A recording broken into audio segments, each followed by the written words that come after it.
Hello, everybody. It's that college football guy here with another video, another suggestion. Wasn't a fun day yesterday. First, we get this out of the way.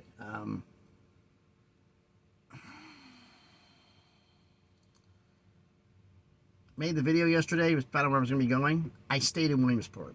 They didn't have anything for me to pick up, which was wrong. The guy who was in charge there did not want to send one of his local guys down to Baltimore just in case something happened. Okay, fine. When the driver manager found out, the overall driver manager found out about the fact that 4 of your day guys are sitting down with nothing to do for 6 hours and my guy's wasting a day because you think something might happen, he got reamed for it. And now he sent me on another load where I've been waiting for 2 hours. Yeah, this guy is not one of the more popular guys in the company because he puts his drivers to hurry up and wait rather than getting things flowed smoothly. But anyway, that's my problem, not yours. Another conference craziness idea. Another suggestion from Michael Baez. Shout out to Michael for this idea. He did one yesterday, and this one's another one. Was if the American and the Sun Belt merged, which is an interesting one. I mean, it's again 2 ESPN conferences.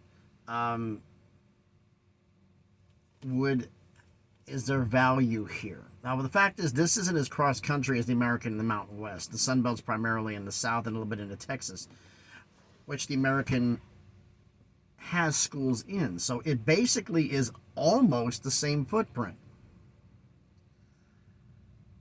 So it makes things interesting. I mean, the American, you got Tulane, UTSA, Memphis, South Florida, Rice, Navy, North Texas, Florida Atlantic, UAB, Tulsa, Charlotte, Temple, East Carolina, and now Army replacing SMU.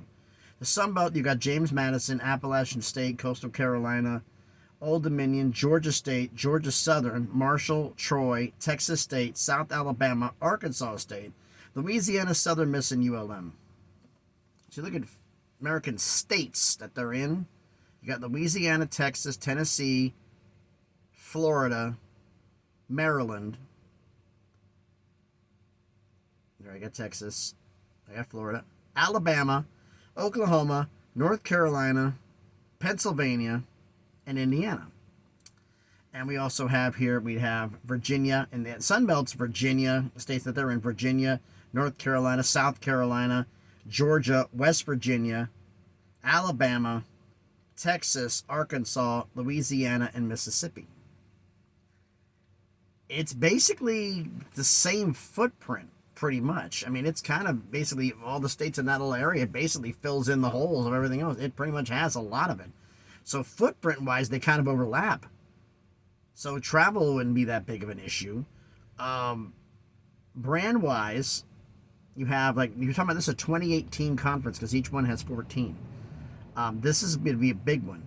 I mean, you've got Tulane, you got UTSA, you got Memphis, who have been the power. UTSA just recently came in, but their brand has won. South Florida's doing okay. Memphis has always won. You have other brands that could do things. The Sun Belt, you look at Appalachian State, Coastal Carolina, James Madison doing their thing. Other teams, a lot of teams are bowl eligible. South Alabama was good not this past season, but the season before. Troy's been a champion more times than not this past season. Actually, they were this past season. Actually, now I think about it, they were the champs this past season in the Sun Belt. So you've got powerhouse conferences in states. I mean, it's firepower wise. I mean, you've got 6 schools that are all top 25 capable. Possibly more. So it has a good value. I'm looking at this and looking at this merger. I mean, other than the size of it, because it's big. I mean, that's number one. Footprint's the same. Travel wouldn't be that bad.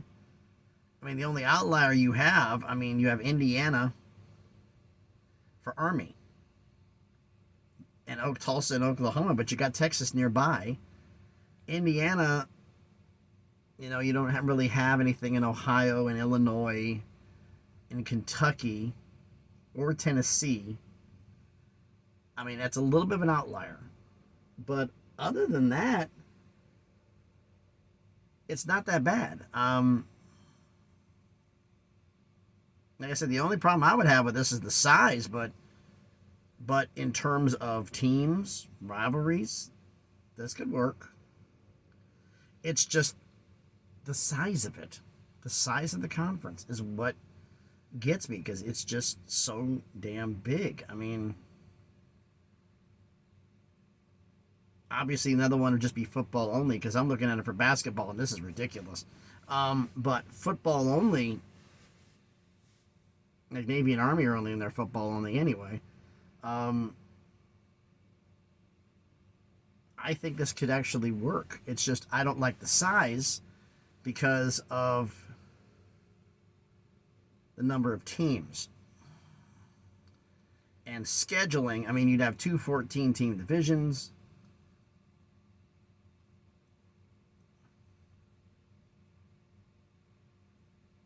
And you'd have to do this one and probably play your own division, own conference, and you have one cross rival.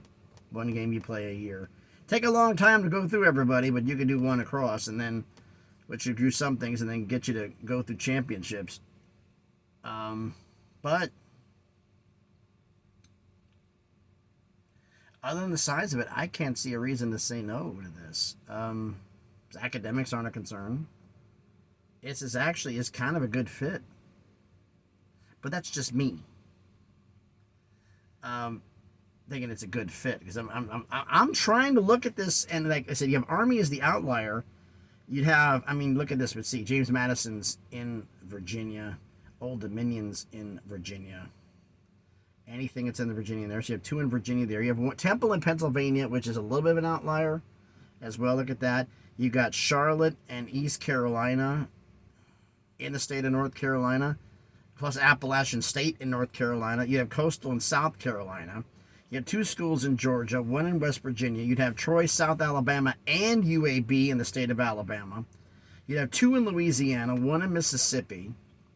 Actually, excuse me, three in Louisiana, because Tulane's in Louisiana. You would have Tennessee. I forgot about it. You got Memphis. You have two schools in Florida. Texas, you have Texas State, along with Rice. You'd have and UTSA, so you have three schools in Texas. You have one school in Oklahoma. So I mean, it's the footprint is this crossing conference, and it's. I'm trying to find a reason that other than the size, I can't find one. Why this wouldn't work? Other than the size of the damn thing. The big question of all of this is the simplest one. What's the money going to be? The Americans making $7 million a year. The Sun Belt's only making $2 million. If you smash them together, I mean, I say right now that the American as it exists now is not worth $7 million a year. But if you smashed all these together, could you get 8? Maybe. It's an interesting one, Michael. It's an interesting option. I like it. But why don't everybody let me know what they think down in the comments. So thanks everybody for watching this video. If you haven't done it already, do me a favor. Smash the like button. Hit the thumbs up. It helps with the algorithm. Helps the video be seen by more people. Comment on the video of this American Sun Belt merger. Do you think it'll work? Do you think it'll not work? Let me know what you think it is. And so what your biggest concern one way or the other. Let me know what you think about that. As it's, like I said, except for the size of it, 28 teams, I mean, like I said, it's pretty much an overlapping footprint. So it's kind of the same conference. So travel-wise, except for the outliers of Temple and Army, it's pretty close together. So, let me know what you think about that in the comments. Share the video if you want to. And if you haven't done it already, and anything about it, check out some of the other videos I've done. And if you like them, subscribe to the channel. On the way to 600 subscribers, slowly and surely on the way up to 1,000 to 1K. How to make some things happen. Those of you who made it to the end of this video, first off, thank you for sticking around this long. But also, here's a little nugget. I I just watched this and it was so detailed, and they're going to do a series on this. I've been pushing the Big Mountain podcast because they're one of the few, besides Peek Around the Corner with Greg Pflugar, who go into detail with the FSU ACC lawsuit. They just put out another one, how the fact there has been a stay in North Carolina. They stayed discovery in North Carolina. Florida State and North Carolina and the ACC agree to that, but they didn't agree to stay discovery in the state of Florida. And there's other things that are going on. There are little things that are part of the discovery and a part of the motions that are going in. They go into detail on this. They're going to do a series because it says it's like 50 pages. They're doing a series on this, including one of the items in discovery that they're asking for in Florida is actually for a copy of the Grant of Rights, which might accidentally get leaked. Something to think about on that one. And the fact of, I found out a little nugget about that is that if there has indeed been fraud committed by the ACC, the statute of limitations clause in North Carolina is voided. Fraud has no statute of limitations in the state of North Carolina. Just a little nugget for that one. So I'm not really going to do a video on that one because you can check around, peek around the corner, Greg Pflugar. I'm pretty sure he's put something up. The Big Mountain just did one today. They're starting a series on it because they're going through all the documentation. They didn't want to do a 2-hour-long video. They're doing like 20-minute segments, 25-minute segments, and trying to do as much detail as they can in each one for each part of the lawsuit. So if you want to know more about the FSU ACC lawsuit, I know I have some ACC fans. They're going rather in depth on it. I think they said in the next couple of videos, their lawyer friend who's going to go through it is going to also do some things on it. But give them a shot, and go check them out on the video. You don't have to subscribe to them if you don't want to, but they're doing a lot about this because of their backgrounds, and they love handling legal stuff. So just a little nugget about that one. So you don't be expecting a video from me on that one because they're doing so much detail on the video. It does far better than I could. And I'm not going to try to step on somebody else's toes because they're doing a phenomenal job on it. Way better than me. So thanks, everybody, for watching. Be safe out there. Hopefully you don't get stuck like I am. And please, be good to each other.